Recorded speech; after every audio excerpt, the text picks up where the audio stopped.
আল্লাহ রাব্বুল আলামিন বলেন, ইয়া আইয়ুহাল্লাযীনা আমানুত্তাকুল্লাহা ওয়া কুলু কাওলান সাদীদা।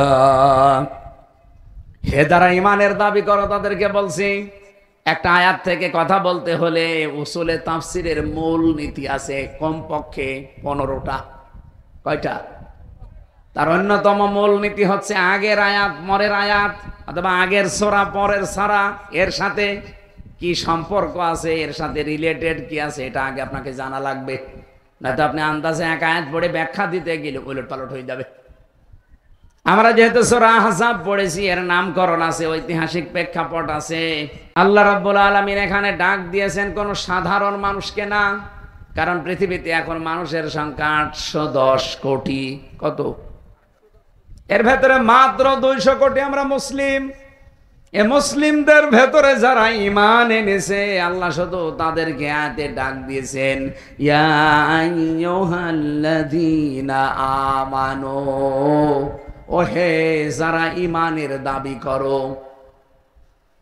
কি বলছি তোমাদেরকে কান খাড়া করে শোনো। এখানে অন্য ধর্মের যদি কেউ থাকেন, আপনার জন্য আজকের এটা না। আজকের আয়াতটা শুধুমাত্র পড়েছি আমরা যারা ঈমান এনেছি তাদের জন্য। আমরা কি ঈমানদার না বেঈমান? বলেন বলেন। আল্লাহ আমাদের জন্যই মনে করেন এই ওয়াজ দিলেন। হে যারা ঈমানের দাবি করো তাদেরকে বলছি, ইত্তাকুল্লাহ, আমি আল্লাহকে ভয় করো। আকুলু কাওলান সাদীদা, আর যখন কথা বলবা তখন সোজা কথা বলবা। এদের ভেতরে নির্দেশ পেয়েছি আমরা দুইটা। 1 নম্বরে আল্লাহর ভয়, 2 নম্বরে কথা বলতে হলে সোজা কথা, সঠিক কথা বলা লাগবে। এ নির্দেশ কার? আর জোরে বলেন। হযরতে আবু যার রাদিয়াল্লাহু তাআলা আনহু থেকে একটা হাদিস পড়ছিলাম। ওয়ানা আবি যাররিন রাদিয়াল্লাহু তাআলা আনহু قال দাখালতু আলা রাসূলিল্লাহি সাল্লাল্লাহু আলাইহি ওয়াসাল্লাম ফাযাকারাল হাদিস লিতুলিহি বিতুলিহি ইলা আন ক্বালা কুলতু ইয়া রাসূলাল্লাহ আউসিনি ক্বালা আউসিকা বিতাকওয়াল্লাহ ফাইন্নাহু আযয়ানু লিআমরিকা কুল্লিহি ইলা আখিরিল হাদিস। বিশ্বনবী মুহাম্মদুর রাসূলুল্লাহর সাহাবী হযরতে আবু যর গেফারি রাদিয়াল্লাহু তাআলা আনহু তিনি বলেন, একটা লম্বা হাদিস আমি বর্ণনা করছিলাম, নবীজির মুখে শুনছিলাম। হঠাৎ করে আমি এই লম্বা হাদিস মনে রাখতে পারবো না, এই জন্য রাসূলকে আমি আলাদাভাবে কিছু প্রশ্ন করলাম। হে নবী, আমার বাড়ি তো অনেক দূর গেফার গোত্রে, প্রায় 83 কিলোমিটার দূর থেকে আমি হেঁটে হেঁটে বিভিন্ন জিনিসে সাওয়ার হয়ে আসি, কখনো ঘোড়ায়, কখনো গাধায়, কখনো খচ্চরে। আর এরকম রাজশাহীর মতো বিশ্ব রোড না, রাজশাহী নওগাঁর মতো বিশ্ব রোড না, ওটা পাহাড়ি এলাকায়। 83 কিলোমিটার দূর থেকে আমি আসি আপনার কাছে, বারবার আমি আসতেও পারবো না। এসে যখন পড়েছি, হে নবী, এত বিশাল কথা আমাকে শোনালেন, আমার সব মনে থাকবে না। এমন কিছু কথা স্পেশাল ভাবে আমারে বলেন, আমি যেন ওটা সারা জীবন মনে রাখতে পারি। বলেন তো হযরতে আবু যরকে এবার রাসূল যে কথা বললেন, শুধু আবু যরের জন্য না, আমরাও আছি। বলেন বলেন। 1 নম্বরে নবীজি বললেন, ও সিকুম বিতাকওয়াল্লাহ, হে আবু যর, পৃথিবীতে যাই করো তুমি আল্লাহকে ভয় করো, এই উপদেশ তোমার জন্য আমি দিলাম। এখন প্রশ্ন আসতে পারে, তো জন্মের পর থেকে শুনছি তাকওয়া আল্লাহ, আল্লাহর ভয়, এ আবার নতুন করে বলার দরকার কি? না, জীবনেও শোনেননি আপনি এই কথা। এই যে রমজান এসেছিল তাকওয়া অর্জন করার জন্য, চলে গেছে, তাকওয়া আপনি পেয়েছেন। এবার আমি বলছি, হযরতে আলী রাদিয়াল্লাহু তাআলা আনহুকে একজন জিজ্ঞাসা করছে, খলিফাতুল মুসলিমিন, আমিরুল মুমিনিন, আপনি বলেন তো যে তাকওয়া কি? তিনি বললেন, 4 জিনিসের নাম তাকওয়া। কয়টা? রমজান এসেছে, তাকওয়া অর্জন করার জন্য চলে গেল। আপনি এবার মিলাবেন এই 4টা জিনিস পেয়েছেন কিনা। যদি পেয়ে থাকেন তাহলে আপনার ভেতরে তাকওয়া আছে। যদি না পান, এখনো অর্জন হয়নি, এখন থেকে লেগে পড়বেন। কি কথা কঠিন হয়ে গেল না সহজ লাগছে? এক নম্বরে আল খাউফু মিনাল জালিল, আল্লাহকে যেভাবে না দেখে বিশ্বাস করেন ওইভাবে না দেখে ভয় করা লাগবে। দুই নম্বরে আল আমালু বিত-তানজিল, দুনিয়াতে যদি কাজ কারবার করেন কোরআন দেখে করবেন। দুনিয়াতে আপনার আমল হবে কোরআনের আমল। আর রাজশাহীবাসী এখানে তো অনেক আলেম আছে, আমার মনে হয় শুধু আলেমরা বাদ দিয়ে আমরা যারা আছি মুসলিম, কোরআনের আমল কয়টা যদি জিজ্ঞাসা করি অনেকে বলতেও পারবে না। আলেমরা বাদ দিয়ে এমনি আপনারা বলেন তো কোরআনের আমল কয়টা? এই দেখেন, দেখলেন? আপনি আন্দাজেই বলেন তো দেখি ঠিক হয় কিনা। বলছে 4টা, 500 4টা বলছে। ওর তো এখনো 496টা জানা লাগবে, ও মাত্র 4টা বলেছে। কোরআনের আমল কয়টা? আরো জোরে বলেন। সে আমলগুলো কোরআনে নেই। তাহলে উনি যে কোরআন কিভাবে পড়ে, কতটুকু পড়ে আমার বোঝা হয়ে গেছে। যখন 4টা বলেছে আপনি খুব বেশি হলো না 8টা বলবেন। কয়টা আছে বলেন তো কোরআনে আমল? 500। এর ভেতরে যে সিয়াম গেল, রোজা, এটা একটা মাত্র। এরকম এখনো 499টা আছে। আলেমরা বাদ দিয়ে আপনারা বলতেই পারেন না যে কোরআনের আমল কয়টা, যে কিসের তাকওয়া আপনি অর্জন করলেন। এই জন্য আমল হওয়া লাগবে কোরআন কেন্দ্রিক। আল আমালু বিত-তানজিল, তানজিল বললাম কেন? কোরআন শরীফের ভেতরে মহান আল্লাহ কোরআনের নাম দিয়েছেন 55টা। কয়টা বলেন বলেন? এর ভেতরে অন্যতম নাম হচ্ছে 5টা। আল কোরআন, আল ফুরকান, আল কিতাব, আজ জিকির, আত তানজিল। এই যে তানজিল কিসের নাম? কোরআনের। বলেন বলেন। কোরআনের যে 55টা নাম, অন্যতম নাম 5টা, তার ভেতরে 5 নাম্বার কি? এই জন্য হাদিসের প্রথম ভাষা, দ্বিতীয় ভাষা আল আমালু বিত-তানজিল। আপনি যদি আমল করেন তো কোরআন অনুযায়ী করবেন, কারণ আমান আমিলা বিহি উজিরা, যারা কোরআনের আমল করে তাদের পুরস্কার আল্লাহ নিজের হাতে দান করবেন। রমজান রোজা রাখা এটা একটা ফরজ কাজ, কোরআনের নির্দেশ, কোরআনের আমল। কোরআনের এই আমল যারা দুনিয়াতে সত্যি হক আদায় করে করতে পেরেছেন, আল্লাহর কসম যে পুরস্কারটা এটা আল্লাহ নিজে দেবেন। এই জন্য আস-সাওমুলি ওয়ানা আজিসি বিহি বা ওয়ানা উজিসা বিহি। আল্লাহ বলেন, এটা হাদিসে কুদসি, রাসূলকে দিয়ে আল্লাহ বলাচ্ছেন, আপনি বলেন রোজা আমার জন্যে, আর রোজার পুরস্কার আমি নিজে দেব অথবা আমি নিজেই হয়ে যাব। আপনি হাদিসটা পড়ার সময় দেখেছেন আস-সাওমুলি কি আস-সিয়ামুলি আছে? আসিয়াম আর সাওমের ভেতরে আকাশ পাতাল পার্থক্য। এবার আলেমদেরকে বলছি, আসিয়াম একটা জিনিস আর সাওম আর একটা জিনিস। আসিয়াম কাকে বলে আর সাওম কাকে বলে? হাদিসের ভাষা যেহেতু as-সাওম, আসিয়াম না। কোরআনের ভাষা আসিয়াম। কুতিবা আলাইকুমুস সিয়াম কামা কুতিবা আলাল্লাযিনা মিন ক্বাবলিকুম। তোমাদের উপরে সিয়াম আমি লিখে দিলাম, ফরজ করে দিলাম, না সাওম লিখে দিলাম? সিয়াম। বলেন বলেন কি লিখেছে? সিয়ামের নিয়ম হচ্ছে কন্টিনিউ, ধারাবাহিক, একটার পর আরেকটা আসতে থাকে। এটা শুধু আমাদেরকে আল্লাহ দেয়নি, এর পূর্বে যত উম্মত দুনিয়া থেকে বিদায় নিয়েছে প্রত্যেকের উপরে এটা ফরজ ছিল, যেহেতু একবারের পরে আরেকবার আসতেই থাকে। তাদের সিয়ামটা ধরন আলাদা ছিল। এর আগে যারা রোজা রেখেছিল তাদের রোজার ধরন আলাদা ছিল। হযরতে মারিয়াম আলাইহিস সালাম তিনি রোজা রেখেছিলেন, তার রোজা রাখা অবস্থায় খাওয়া দাওয়া করা যেত, পান করা যেত, কিন্তু কথা বলা যেত না। সূরা মারিয়ামের ভেতরে আছে। তাহলে মারিয়াম আলাইহিস সালামের রোজার সিস্টেম ছিল কথা বলা যাবে না, বাকি সব কাজ না। আমি শেষ করে দিই। আরে ঠিক আছে, মানে কথা বলে না কেন? জবাব দেওয়া লাগবে না, এ তাকবীর লাগবে না, এরা বোঝে কিনা এটা দরকার। আসলে এই কথা বোঝার মতো যে মাল ম্যাটারেস লাগবে সেটা মনে হয় সাতান নেই। মনোযোগ দিয়ে শুনছেন না? আলহামদুলিল্লাহ। আসিয়াম আস-সাওম, এই ব্যাখ্যাটায় কথা বলছিলাম। সিয়াম যদি আপনি পালন করতে চান, 4টা বিষয় আপনার ভেতরে থাকতে হবে। 1 নম্বরে আপনি খাবার খেতে পারবেন না, 2 নম্বরে পানি খেতে পারবেন না, 3 নম্বরে জায়েজ স্ত্রী থাকার পরও ব্যবহার করা যাবে না, 4 নম্বরে আল্লাহর হারাম কাজগুলো বর্জন করা লাগবে। কয়টা বলেন বলেন?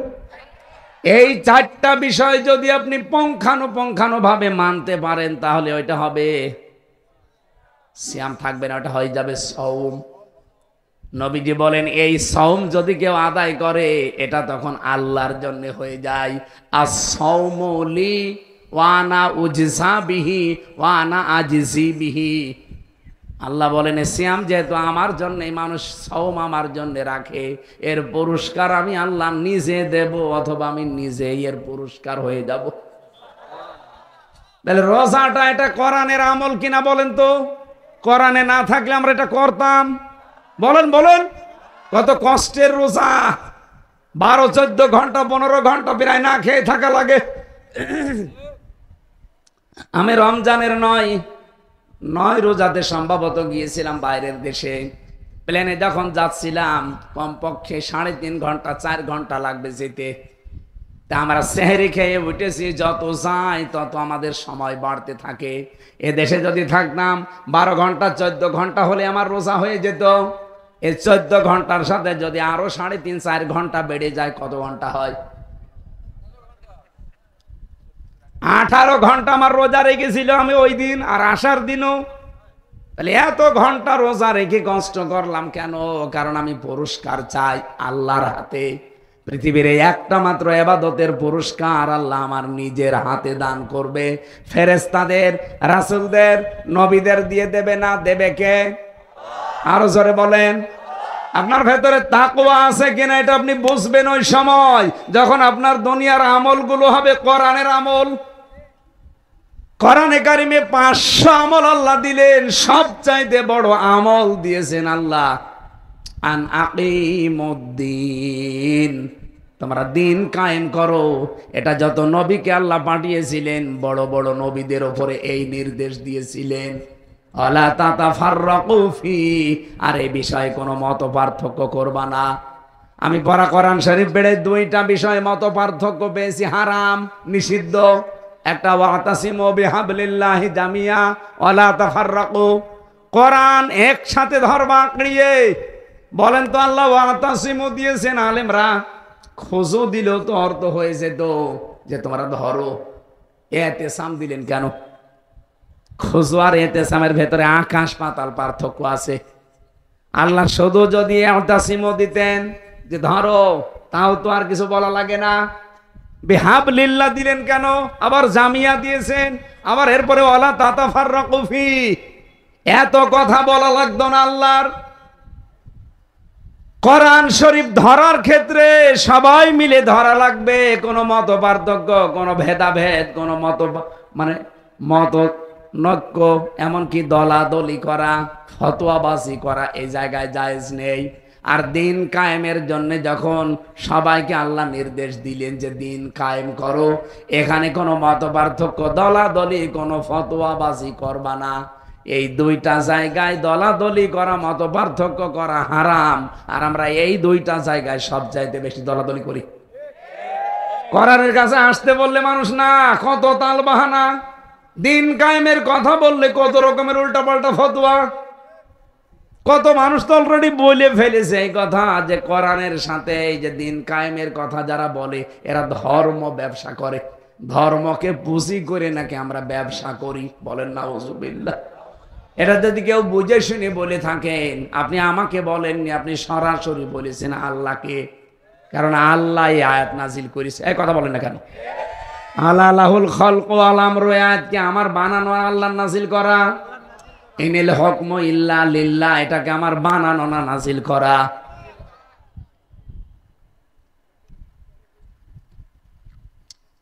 আল্লাহ রাব্বুল আলামিন যতগুলো নিয়ম আমাদেরকে দিয়েছেন এই পৃথিবীর ময়দানে, এই 2টা জায়গায় মত পার্থক্য করা হারাম ঘোষণা দিলেন। আর আমাদের কাজ কাম যাই হোক না কেন, এই দুই জায়গায় এসে দেখবেন যত রকমের ফতোয়াবাজি। আপনাদেরকে আমি নিষেধ করছি, সময় কিন্তু এখন আর নেই। এখনো যদি আমরা এক হতে না পারি কোরআনের কাছে এসে, সে যে দলের লোকই হন, এ দেশ কিন্তু আবার 100 বছর সুযোগ হারিয়ে ফেলবেন। আল্লাহ পাক একটা সময় যেহেতু অনুকূলে এনে দিয়েছে, সব ভুলে যান, আগে এক হন। আগে এক হয়ে দেখেন আয়াতটা মেনে, সূরা আলে ইমরানের 102 নম্বর আয়াত একটু মেনে দেখেন।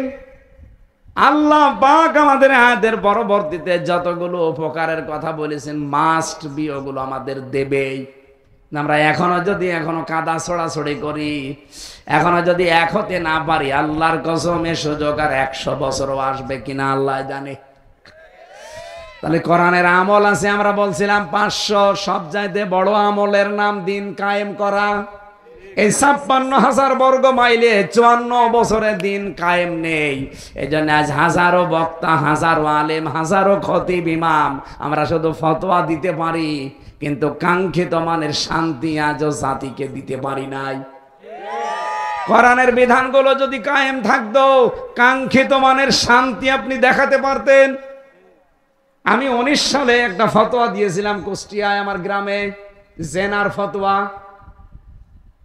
একজন মহিলা, তার স্বামী বিদেশে আছে, বিবাহিতা, অন্যের কাছ থেকে একটা সন্তান পেটে ধারণ করেছে। এটা কি বোঝেন নাকি? অন্যের সন্তান পেটে ধারণ করে এসে ওই পাশের বাড়ি তার সম্পর্কে দেবর হয়, এসে বলছে এই ছেলের মালিক তুমি। ছেলের মালিক আমি মানে তোমার স্বামী থাকে বিদেশে, আমি কিভাবে? হ্যাঁ তুমি। বাকিটা আর বললাম না। ফতোয়া শেষ পর্যন্ত কোরআন হাদিস দেখে দেখলাম যে এটা যেহেতু জেনার বিচার, কিসের? পেটে তো আর মরিয়মের মতো জিবরাইল ফু দিয়ে সন্তান বানিয়ে দেয়নি। কি কারো না কারোটা গেছে? কথা বলে না কেন? ও মহিলা যার নাম বলছে, ওই লোকটাকে রিমান্ডে নিয়ে পরবর্তীতে একটু পিটানো হয়েছে। বলছে ঠিক আছে, কি করব, আমার সাথে দিয়ে দেন। তার মানে ধরা যখন পড়ে গেছে, এখন আমি বললাম এর বিচার হচ্ছে এই, বিবাহিত মানুষেরা যদি জেনা করে, তাহলে তাদের বিচার হচ্ছে মাটির ভেতরে বুক পর্যন্ত পুঁতে ফেলবেন, এরপরে পাথর, ইট, খোয়া এগুলো মেরে মেরে ফেলবেন। আরে ভাই চিল্লান পরে, আগে বাস্তবে বসে এ ফতোয়া দিয়ে শেষ। এরপরে তো 20 সালের পরে আমি জেলে, 3 বছর কেটে গেল। গ্রামে তো 2 ভাগ হয়ে গেছে। কিছু কিছু মানুষ আমার উপরে রাগ করে আছে যে হুজুর ফতোয়া দিলে জেলে চলে গেল।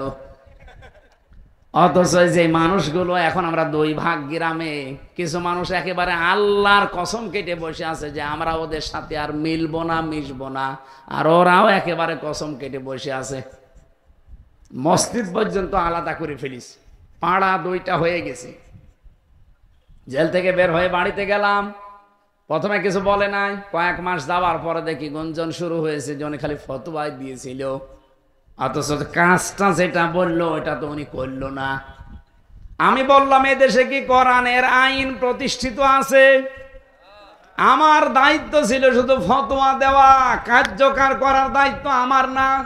যদি আমি ওই সময় 19 সালে বলতাম যে ঠিক আছে মাটির ভেতরে পুঁতে এদেরকে পাথর মেরে সঙ্গে সার করো, ওদের সঙ্গে সার করার আগে আমারে করতো। আমি কিছু করি নাই, তারপরও পুলিশ ধরে 3 বছর আটকিয়ে রেখেছে। আর ওই সময় যদি ফতোয়া কার্যকর করে দিতাম, ওই সময় যে প্রশাসন ছিল আপনি টের পাচ্ছেন, সঙ্গে স্যার ওই মহিলা না কে হইতো আমার দিয়ে আরম্ভ করতো যে তোরে আগে সঙ্গে স্যার করি, ফতোয়া দিবি দে, কার্যকর করার ক্ষমতা তোর আছে। আমি এই দিন এই গ্রামে এই মীমাংসা হয়ে গেল, বললাম দেখেন ওই সময় ফতোয়া দেওয়ার ক্ষমতা আমার ছিল, কিন্তু কার্যকর করার ক্ষমতা ছিল না, কারণ আমার পেছনে কোনো ব্যাকআপ ছিল না। আমার হাতের ভেতরে কোনো আইন নেই।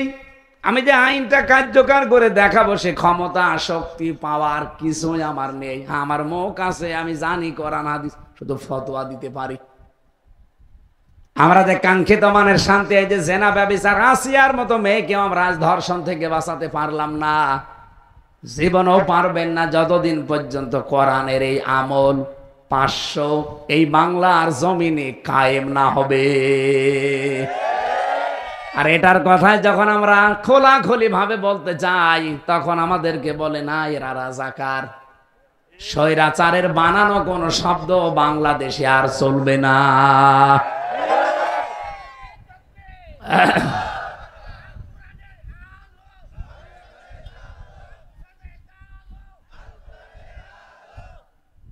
মুরব্বী তো মনে আছে যে ইমান ভালোই আছে না। আমি মনে হয় বিস্তারিত চলে যাচ্ছে, আর সময় বেশি নেই। 3 নম্বরে চালান চালান, এদিকে আসেন আপনি। সময়ের কোনো জ্ঞান নেই আপনার। চালান চালান মানে আসরের নামাজ এসে বসে আছি এখানে, যে আসরের নামাজ পড়ে উঠবো, আর তুলতে তুলতে বাজাচ্ছে রাত 9টা, আর এখন বলছে চালান চালান। আল কিনায়াত বিল কলিল, অল্পে তুষ্ট থাকা লাগবে। 4 নম্বরে আখিরাতের পুঁজি তৈরি করার মতো মন মানসিকতা থাকা লাগবে। এই 4টা বিষয়ের নাম হচ্ছে তাকওয়া। রব্বুল আলামিন কোরআনে কারিমে প্রায় 200 জায়গার উপরে এই শব্দটা দিয়েছেন। বিশ্ব নবীর কাছে কেউ আসলে তাকে আগেই বলতেন ওসিকুম বিতাকওয়াল্লাহ, আল্লাহকে ভয় করো। এই শব্দটা কোরআনে কারিমের সূরা নিসা 131 নম্বর আয়াতে আমি পেয়েছি। রব্বুল আলামিন শুধু আমাদের না, এই পৃথিবীর যেদিন প্রথম মানুষ পাঠিয়েছেন হযরত আদম আলাইহিস সালাম থেকে আজ পর্যন্ত, এখান থেকে কিয়ামত পর্যন্ত যত মানুষ আসবে, হয়তো শরীয়তের বিধান আমাদের কম বেশি আল্লাহ দিয়েছেন, কিন্তু এই বিধানটা আল্লাহ সবার প্রতি এককভাবে দিয়েছেন। ওয়ালাকাদ ওয়াসাইনাল্লাযীনা উতুল কিতাবা মিন ক্বাবলিকুম ওয়া ইয়্যাকুম আনিত্তাকুল্লাহ। বলেন আল্লাহু আকবার। হে নবী, আপনাকে এবং আপনার পূর্বে যত মানুষ দুনিয়া থেকে বিদায় নিয়েছে, অবশ্যই ওয়ালাকাদ, অবশ্যই ওয়াসাইনা, আমি আল্লাহ নির্দেশ দিয়েছিলাম, উপদেশ দিয়েছিলাম, আপনার পূর্বে যত মানুষ দুনিয়া থেকে বিদায় নিয়েছে সবার প্রতি আমার এই নির্দেশ ছিল যে আল্লাহকে ভয় করো। তাহলে আল্লাহকে ভয় করার অর্থ পেলাম কয়টা? বলেন বলেন। 1 নম্বরে যেভাবে না দেখে বিশ্বাস করুন, ওইভাবেই না দেখে ভয় করা। 2 নম্বরে কোরআনের আমলগুলো দুনিয়াতে আপনি করবেন। 3 নম্বরে অল্পে তুষ্ট থাকবেন। এইটা আজ বাংলাদেশে ছিল না, এই জন্য দেশটা ফোকলা হয়ে গেছে। এক একজনের বাড়ি শুনলাম 620টা। এই যে কয়েকদিন আগে সিঙ্গাপুর মালয়েশিয়া ছিলাম, দেখি যে হোটেলেই নামি দেখি 2 শয়তান বসে চা খাচ্ছে। কি গো? হুজুর আমরা আগেই পালিয়েছি। কেন? এদেশে তো সাহেব পাড়া বানিয়েছেন, মালয়েশিয়া ওরা সাহেব পাড়া বানিয়েছে, কানাডায় বানিয়েছে বেগম পাড়া। এখানে আপনি থাকবেন, হোটেলে থাকবেন, গৌরব আপনি থাকতে পারেন না, আপনার নিজের বাসা আছে, ওখানে থেকে মার খাবো। বাংলাদেশের 20 লাখ মানুষ আছে এই মালয়েশিয়ায়, সাহেব পাড়া বানিয়েছি। এখন যদি ওখানে থাকি পিটিয়ে মেরে ফেলবে। এই জন্য চুরি করে আসি হোটেলে, নিচে নামি না, মাঝে মাঝে চা খাওয়ার জন্য নামি। এই যে নেমে আপনার সাথে দেখা, আপনি যেন আবার কিছু বললেন না। ভালো মানুষকে বলছে, আপনি যেন বললেন না। অল্পে যদি এই মানুষগুলো তুষ্ট থাকতে পারতো, সন্তুষ্ট হতে পারতো, আল্লাহর কসম মরণের আগ পর্যন্ত দেশের ক্ষমতা তাদের হাত থেকে যেত না।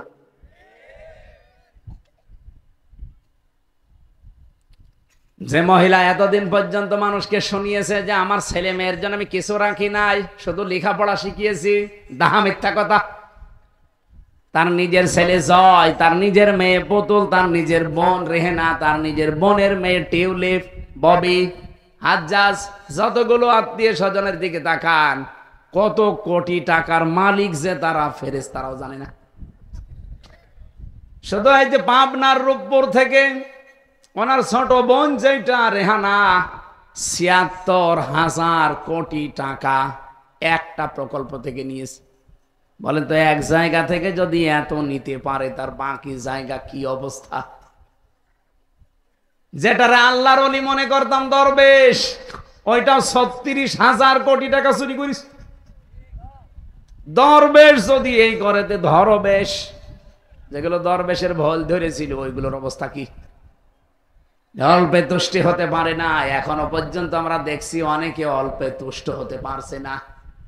এই যে অল্পে যারা তুষ্ট হতে পারে না, তারা কিয়ামতের দিন কুকুরের আকৃতি নিয়ে উঠবে। সূরা রহমানের ইয়ারাফুল মুজরিমুনা বিসিমাহুম ফায়ুখাযু বিন নাওয়াসি ওয়াল আকদাম, এই আয়াতের ব্যাখ্যায় আপনি দেখবেন 10 প্রকার আকৃতির কথা আছে। কিয়ামতের দিনে মানুষের আকৃতি অধিকাংশ থাকবে না, কিছু মানুষের আকার হবে কুকুরের মতো। কুকুরের স্বভাব কি? 2টা কুকুরকে খাবার দেন, একটাকে যা দিয়েছেন সারা দিন খাবে, ফোরাবে না, এরপরেও দেখবেন পাশেরটায় হামলা দেয়। এক কথা বলছেন না কেন? এই বাংলাদেশে যারা চাঁদাবাজি করে, যারা ছিনতাই করে, তাদের যা সম্পদ আছে আমি তো জানি, মরণ পর্যন্ত খেলেও ফোরাবে না, এরপরেও দেখেন জনগণেরটায় হামলা দেয়। আজকে মাগুরাই দিয়েছে। এই কথা বলছে না কেন? বানিয়ে বলছে। ওই যে সংবাদ সম্মেলন পর্যন্ত আজকে করিস। চাঁদা চেয়েছিল যে চাঁদা দেওয়া লাগবে। কেন? আপনিও দেশের নাগরিক, আমিও দেশের নাগরিক, আপনাকে চাঁদা দেবো মানে? দিতে রাজি হয়নি, ঘর বাড়ি ভেঙে দিয়েছে। সেই মানুষগুলো এগুলো করছেন, আপনি তো অল্পে তুষ্ট হতে পারেননি। যারা চাঁদা চাইতে গিয়েছিলেন, আপনি কি ফকির? আপনার বাবার যা আছে আপনি তো মরণ পর্যন্ত খেয়ে ফোরানোর কথা না। এরপরও যারা এই কাজ করলেন, আল্লাহর কসম করে বলছি, কিয়ামতের দিন আপনি যতই নামাজ পড়েন, তাহাজ্জুদ পড়েন, হজ করে আসেন আর উমরা করেন, আপনার উমরা তো উমরা না, এটা সেলফি উমরা। এখন অধিকাংশ যারা উমরায় যায় দেখেন আগে সেলফি করে। কোরআনে কারিমে রব্বুল আলামিন সূরা বাকারার ভেতরে ডাক দিয়েছেন, ফামাই ইয়াকফুর বিত্তাগুতি ওয়া হুকমিন বিল্লাহ, কেউ যদি ঈমান আনতে চায় তার প্রথম কাজ হবে সে যেন তাগুত ছেড়ে দেয়। তাহলে আপনি তাগুত ছেড়ে দিয়েছেন কিনা এটা আগে দেখবেন। তাগুতের যত অর্থ আছে তার প্রথম অর্থ আমি বললাম, নিজে আল্লাহর বিধান মানে না, অন্য কেউ মানবে, মানতেও দেয় না, এটার নাম কি? তাগুত। বলেন বলেন। এই যার নাম তাগুত, তার নাম স্বৈরাচার, তার নাম সীমা লঙ্ঘনকারী, তার নাম ফ্যাসিস্ট, একই জিনিস। তাহলে বিগত যারা দায়িত্বে ছিল ওদেরকে আমরা সারা পৃথিবী এখন জানে তারা ফ্যাসিস্ট ছিল, তারা স্বৈরাচার ছিল। আর আরবি দেশগুলোতে যাবেন, আরব দেশগুলোতে তারা বলবে তাগুত ছিল। কি ছিল? আর বাংলায় কথা বলি আমরা যারা, তারা বলি সীমা লঙ্ঘনকারী ছিল।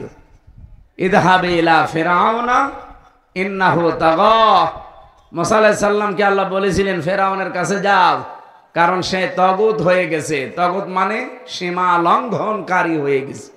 তারা যে সীমা লঙ্ঘন করেছিল এর বাস্তব প্রমাণ আয়নাঘর। এটা সর্বোচ্চ পর্যায়। আয়নাঘর যে কত কঠিন, আমি তো মিনিটায় ছিলাম মাত্র 10 দিন।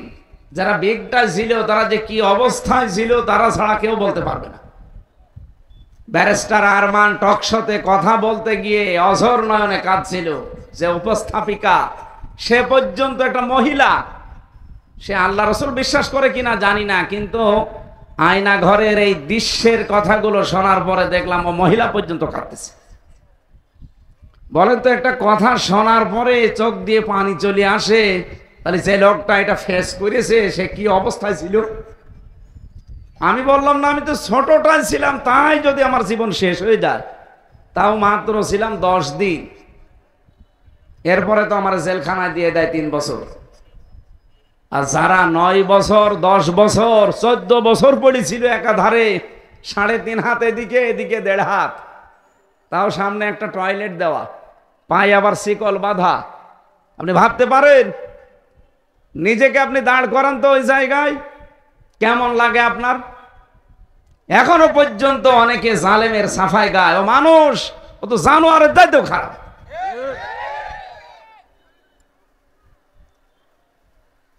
তাহলে তাগুত যারা, ফ্যাসিস্ট যারা, স্বৈরাচার যারা, প্রথম কাজ কি?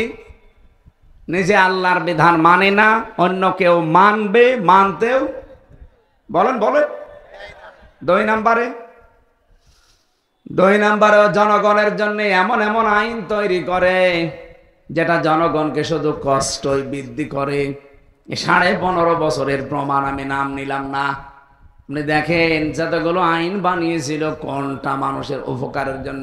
সবগুলো মানুষের কষ্ট দেওয়ার জন্য। সে নিজের দলের লোক হোক বিরোধী দলের লোক হোক, কিভাবে মানুষ কষ্ট পাবে সেই কাজ করত। এটা স্বৈরাচারের 2 নম্বর ধাপ। 3 নাম্বার, হযরতে মুসা আলাইহিস সালামকে লক্ষ্য করে ফেরাউন বলেছিল, দারুনি আকতুল মুসা ওয়ালিয়াদউ রাব্বা, আমাকে ছেড়ে দাও, আমি মুসাকে হত্যা করব। ও রাজশাহী বাসী, এটা রেকর্ড হচ্ছে, ভালো করে শোনেন। ফেরাউনের লস্কর, তার প্রশাসন, তার গোয়েন্দা বিভাগ, তার বিচার ব্যবস্থা ছিল না? ছিল না? আরো জোরে বলেন। তার তো সব ছিল। সে নিজে কেন বললো আমি হত্যা করব, আমি নিজের হাতে মুসাকে হত্যা করবো, এই কথা বললো কেন? কারণ স্বৈরাচার যারা হয় তারা যখন দেখে যে এটা আমার সিয়ারের বিরুদ্ধে, আমার জন্য হুমকি এটা, তখন সে সরাসরি তাকে নিজের হাতে হত্যা করতে চায়। আপনি বেজর বজলুল হুদা চুয়াডাঙ্গার আলমডাঙ্গার সন্তান, নাম শোনেননি? আমি ওই সময় জেলে ছিলাম। মেজর বজলুল হুদাকে যিনি পালিয়েছে উনি নিজে নাকি জবাই করেছিল। এখন প্রমাণ পাচ্ছি আমরা। কারণ বিকাল 4টার পরে তো জেলখানার সব রুমগুলো তালাবদ্ধ করে দেয়। এরপরে কখন কি হয় কিছু জানা যায় না। ফাঁসির আদেশ যেদিন হয় ওই দিন শুধু আওয়াজ শোনা যায়, লিল্লাহি তাকবীর, আল্লাহু আকবার। যারা মুসলমান এদেরকে যখন ফাঁসি দিতে নিয়ে যায় তখন এই আওয়াজ করে, তখন কারারক্ষীরা বলে হুজুর আজকে ফাঁসি হচ্ছে, রাত 10টা 1 বা 12টা 1 এখন ফাঁসি হচ্ছে। সে রাজশাহী বলেন, আমি তো গাজীপুরে ছিলাম, আমি দেখেছি আমার সামনে বহু মানুষকে ফাঁসি দিয়েছে, ওই আওয়াজ শুনতাম শুধু আজকে ফাঁসি হবে। সকালবেলা যখন হাসপাতালে যেতাম দেখতাম যে এই জায়গায় ফাঁসি দিয়েছে। স্বৈরাচার যারা, তাদের 3 নাম্বার যে কাজটা, যেহেতু এই কাজটা উনি নিজে করেছে, তাহলে গত যারা দায়িত্বে ছিল এরা কি ইমানদার না স্বৈরাচার? বলেন বলেন, আপনার ইমান আছে কিনা আপনি এবার বলেন। সাহাবী প্রশ্ন করলেন, হে নবী, আমার যে ইমান আছে আমি কিভাবে টের পাবো? আমার কি জব্বা গায়ে আছে এইটা দেখে আমি মনে করবো আমার ইমান আছে? আমার দাড়ি বড় বড় হয়ে গেছে, আমি কি এটা দেখে মনে করবো যে আমার ইমান আছে? বিশ্ব নবী বলেন না।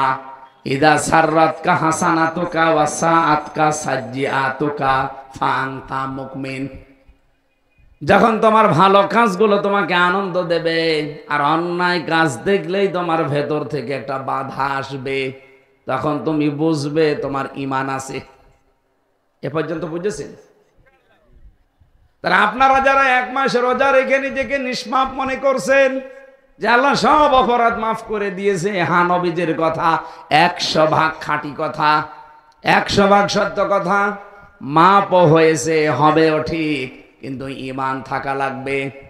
অন্যায় দেখলে আপনার ভেতর থেকে অবশ্যই একটা বাধা আসবেই। যদি বাধা না আসে আরো আনন্দ লাগে, বুঝবেন আপনার ঈমান নেই, আপনি বেঈমান।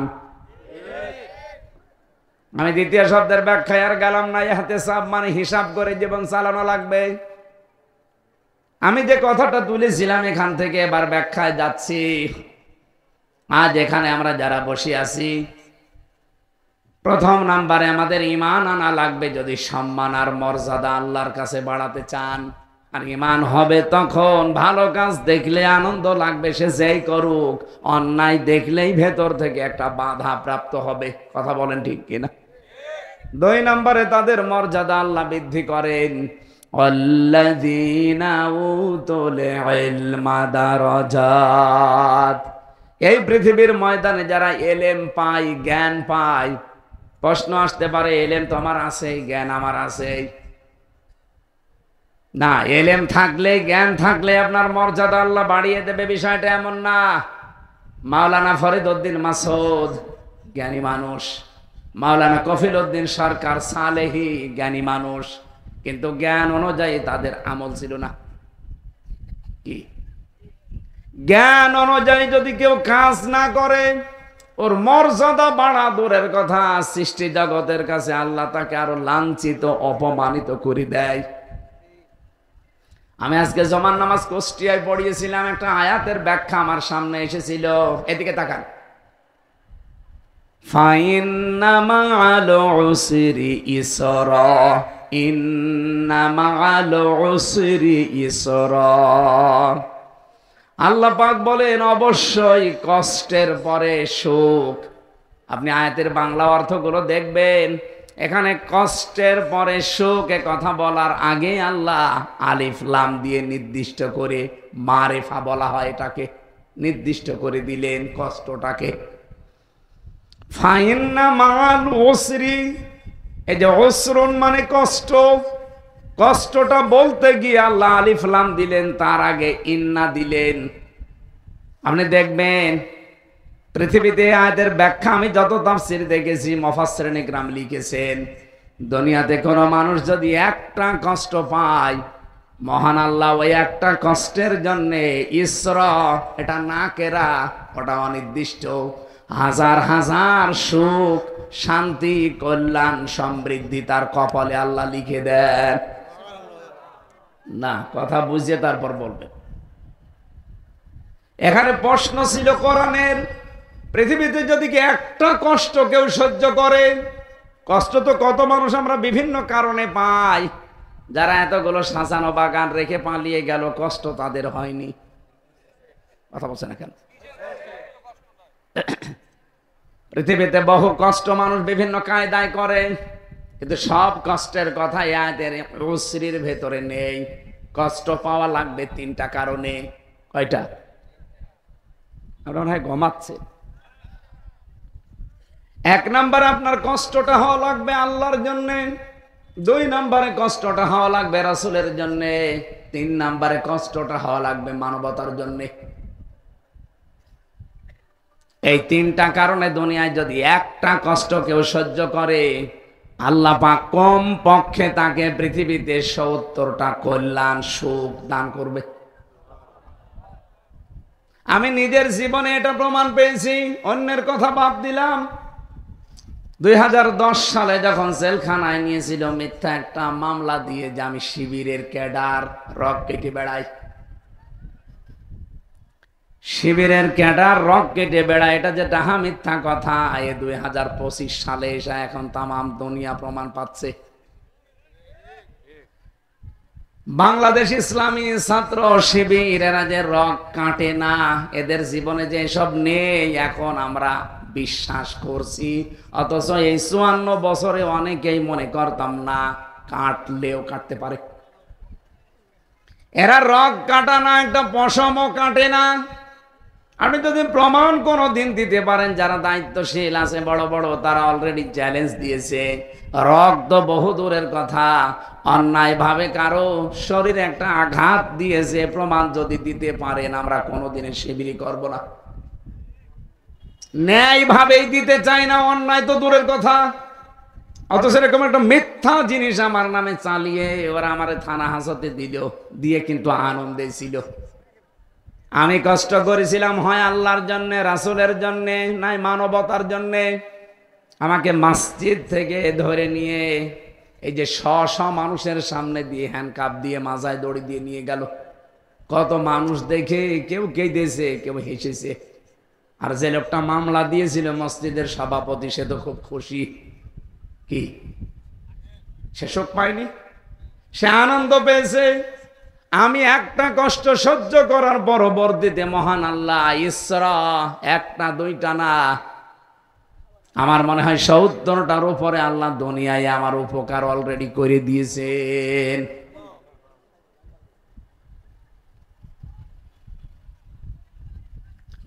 দুনিয়াতে যে মানুষগুলো সুখ পেয়েছে অন্যায় ভাবে, এদিকে তাকান, এবারে গুরুত্বপূর্ণ একটা বিষয়।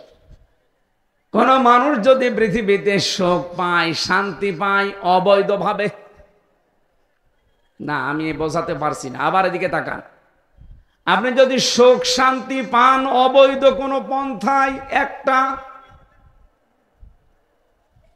এটা আবার রিপিট করছি ভাই, কঠিন বিষয়। পৃথিবীতে যদি আপনি সুখ আর শান্তি অবৈধভাবে একটা অর্জন করেন বা ভোগ করেন, একটা শান্তি অবৈধভাবে যদি আপনি ভোগ করে যান, এই কারণে ৭০টা কষ্ট দুনিয়াতে আপনাকে আল্লাহ ফেলবে। এই ১৫.৫ বছরে যারা দায়িত্বে ছিল, অনেকে বলে যে সব খারাপ না, অনেকে ভালো ছিল। কে বলেছে ভালো ছিল? আপনি নিজে জানতেন যে একটা স্বৈরাচার, একটা ফ্যাসিস্ট এ মানুষের ভোটের অধিকার নষ্ট করে দিয়েছে, কত মানুষকে অলরেডি গুম করেছে। বিশেষ করে ইলিয়াস আলী, আমার কুষ্টিয়ার বিশ্ববিদ্যালয় মোকাদ্দাস আর ওলিউল্লাহ, এই যে রমজানের ঈদ গেল, এই ঈদে পর্যন্ত মোকাদ্দাস আর ওলিউল্লাহ এই দুইজনের বাবাকে দেখলাম, এখনো পর্যন্ত তাদের ঈদের আনন্দ নেই। অথচ আজ ১৩ বছর হয়ে গেল, এতদিন পর্যন্ত তাদের কপালে তাদের মা বাবা ভাই বোন যারা, একটার জীবনও ঈদের আনন্দ হাসি নেই। এই কষ্টগুলো যারা জানতেন যে এগুলো করছে, বিশেষ করে আমার এই ৩৩ বছর বয়সে ১৮ বছর থেকে আমি ভোট দিতে পারতাম। ১৮ থেকে ৩৩ আপনি হিসাব করে দেখেন, আমি ৩ বার ভোট দিতে পারি, একবারও পারি নাই। কি পেরেছে? একবারও। তার মানে দেশে ভোট হয়েছে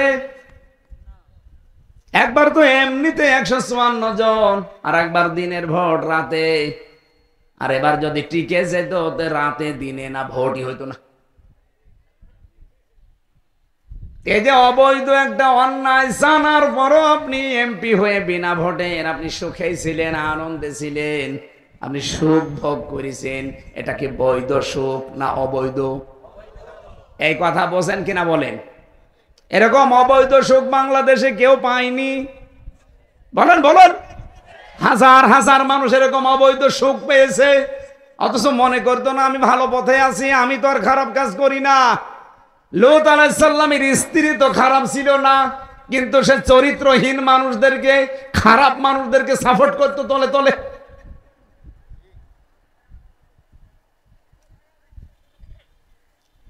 আল্লাহ রাব্বুল আলামিন সূরা আরাফের ৮৩ নম্বর আয়াত যখন নাযিল করেন, ফেরেশতা জিবরাইলকে বলেছিলেন যাও। আসরের নামাজের পরে তিনি এসে বললেন, লূত আলাইহিস সালাম আপনার উম্মতদেরকে নিয়ে আপনি চলে যান, মাগরিবের সময় এখানে আল্লাহর গজব নাজিল হবে, কিন্তু সাবধান, সবাইকে নেবেন, আপনার উম্মত যারা, আপনার স্ত্রীকে নেবেন না। ও রাজশাহীবাসী, লূত নবীর স্ত্রীর চরিত্র কিন্তু খারাপ ছিল না, তার চরিত্র ভালো ছিল। তিনি চরিত্রহীনাও ছিলেন না, তিনি জেনাও করতেন না, ব্যভিচারও করতেন না, কিন্তু দলে দলে যারা পুরুষে পুরুষে বিয়ে করবে তাদেরকে তিনি সাপোর্ট করতেন। এই যে চরিত্রহীনদেরকে সাপোর্ট করার কারণে নবীর স্ত্রীকে আল্লাহ ছাড়েন নাই, গজব দিয়ে ধ্বংস করে দিয়েছেন।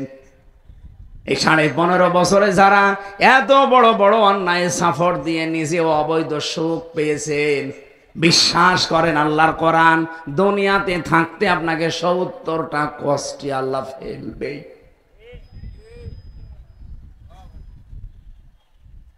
আমার মনে হয় ওয়াজ হয়ে গেছে যদি আপনি বুঝে থাকেন। যারা ১৫.৫ বছর নাই, ৫৪ বছরে অবৈধ কোন সুখ পেয়েছেন, শান্তি পেয়েছেন, আপনি লিখে রাখতে পারেন কোরআনের কথা, সূরা আলাম নাসর ৫-৬ নম্বর আয়াত। পৃথিবীতে আপনাকে আল্লাহ ৭০টা কষ্টে ফেলবে, আর মরণের পরে কি হবে ওটা কেউ জানে না। এটা এখন যে হচ্ছে আর প্রমাণ লাগবে। যত আশা করে সে আশায় গুড়ে বালি হয়, তার প্রমাণ শেখ হাসিনা। আর আজকে তো পুরাটা বালি করে দিয়েছে ডক্টর ইউনূস। এতদিন যাই হোক একটা আশা ছিল, এই আশা পুরাটা শেষ। ২৭টার উপরে ষড়যন্ত্র করেছে ওখানে বসে বসে, একটাও টেকে নাই। ফেব্রুয়ারিতেও একটা টিকানোর চেষ্টা ছিল, ওইটাও টেকে নাই। এপ্রিলে আর একটা হাতে নেওয়ার সিদ্ধান্ত নিয়েছিল, গোপন ষড়যন্ত্র করে, যে গোপনে গোপনে কিছু মানুষকে মেরে ফেলবে, সেইটাও বরবাদ হয়ে গেল। এখনো নিজের জায়গায় থাকবে, তা অবৈধভাবে। আন্তর্জাতিক আদালত হেগে অলরেডি মামলা হয়ে গেছে, যখন তখন হাসিনার ডাক পড়তে পারে। আমরা এই দেশেই দেখেছি একজন মানুষকে হরলে তাকে হত্যা করা হয়, কারণ এই যে ফাঁসি দেয়, 10টা মানুষ মারলেও চায়, একটা মানুষ মারলেও বলেন বলেন। আর উনি মানুষ মারার পেছনে যে দায়ী, কমপক্ষে 2024-এ 2734 জন, 2734 জন থেকে 32 থেকে 34-এর একটা হিসাব পেয়েছি আমি, তাও সরকারি হিসাব। 2732 জন মানুষ হত্যা করা ওনার নামে মামলা হয়েছে। এক একজনের যদি একবার করে ফাঁসি দেওয়া হয়, 2732 বার কমপক্ষে ফাঁসি দেওয়া লাগবে। এতবার ওনার জীবন আছে। এই জন্য তো অপমানগুলো বাড়বে। দিন যত যাবে পৃথিবীর মানুষের প্রতি আল্লাহ ঘৃণাবোধ তৈরি করে দেবে। কিন্তু যে মানুষগুলো অন্যায় ভাবে এই পৃথিবীর ময়দানে অন্যায় ভাবে তাদেরকে দুনিয়া থেকে বিদায় করা হয়েছে, যারা কষ্ট পেয়েছিল আল্লাহর জন্য, রাসূলের জন্য, মানবতার জন্য, দিন যত যাবে মহান আল্লাহ দুনিয়া আখিরাত মিলে তাদের কমপক্ষে 70টা সুখ দান করবে। অনেকটা ভিন্ন আদর্শের লোক আমার আগে যিনি কথা বলছিলেন, উনি তার মাওলানা সাইদি সাহেবের আদর্শের লোক না, উনি ভিন্ন একটা আদর্শের রাজনীতি করে। তিনি মরহুম মাওলানা দেলাওয়ার হোসাইন সাইদি রহমতুল্লাহ আলাইহির জন্য দোয়া করে গেলেন। তার মতো মানুষ যদি দোয়া করে, দোয়া চায়, তাহলে আল্লাহওয়ালা যারা আছে তারা, যে মানুষগুলো তার আদর্শ মেনে চলে, তারা তো 24 ঘন্টায় তাকে দোয়ার ভেতরে রেখেছে। এই কথা বলেন না কেন? কারণ তাদের কষ্ট ছিল দুনিয়াতে আল্লাহর জন্য, রাসূলের জন্য, মানবতার জন্য। আমার আল্লাহ তাদেরকে অবশ্যই দুনিয়ায় ঈশ্বর সুখ, শান্তি, কল্যাণ অবশ্যই দেবেন, দুনিয়া আখিরাতে মিলে কমপক্ষে 70টা। বাকি কত দেবেন বেগয়রি হিসাব কেউ জানে না, আল্লাহ জানে। আমি আয়াতের ব্যাখ্যায় আর বেশি গেলাম না। আমি যেটা বলতে চাই, আমাদের মর্যাদা বাড়বে তখন যখন আমরা জ্ঞান অনুযায়ী কাজ করব। 2 জন আলেমের নাম বললাম, তাদের আজ কোনো মর্যাদা নেই। তাদের নাম শুনলে মানুষ আজ ঘৃণা করে। আমার মনে হয় ফরিদ উদ্দিন মাসুদ আর এই কফিল উদ্দিন সরকার সালেহি, হাসিনার এই 5-8 2 জন গোলাম ইসলামী আন্দোলনের বিরুদ্ধে সবচাইতে বেশি ফতোয়া দিয়েছে এই 2 শয়তান। এদেরকে যদি কেউ জনগণ সামনে রাস্তায় পায়, সাপের মতো পিটিয়ে মেরে ফেলবে। অথচ এত বড় বড় আলেম, এলেমের বহর তাদের অনেক বেশি, কিন্তু এলেম অনুযায়ী কাজ ছিল না। হাসিনাকে বেহেশতি পর্যন্ত বলেছিল। কথা বলছে না, বেহেশতে আপনার হক আছে, মনে হচ্ছে বেহেশত ওর বাপ দাদারও হক দিয়ে দিচ্ছে।